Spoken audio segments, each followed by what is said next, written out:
సిద్ధపడిన మన ఈ సంఘాన్ని తీసుకెళ్ళి ఏం చేశాడంట ప్రభువు?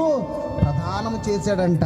ఎందుకనంటే ఒకే ఒక్క పురుషుడితో మనము ఏకాత్మ అవ్వాలి కాబట్టి, ఆ ఒకే ఒక్క ఆత్మ క్రీస్తుగా ఉన్నాడు కాబట్టి, అందుకని వాక్యం ఏం చేసింది? తీసుకుని వెళ్ళి ప్రధానము చేసింది. ఇదిగో సంఘము అని. ఈ సంఘము పెళ్లి కూతురులాగా అలంకరింపబడిన ఈ సంఘము దేవుని ఆత్మతో ఒకే ఆత్మగా మారి, ఆ ఒక్క ఆత్మ పేరే క్రీస్తు.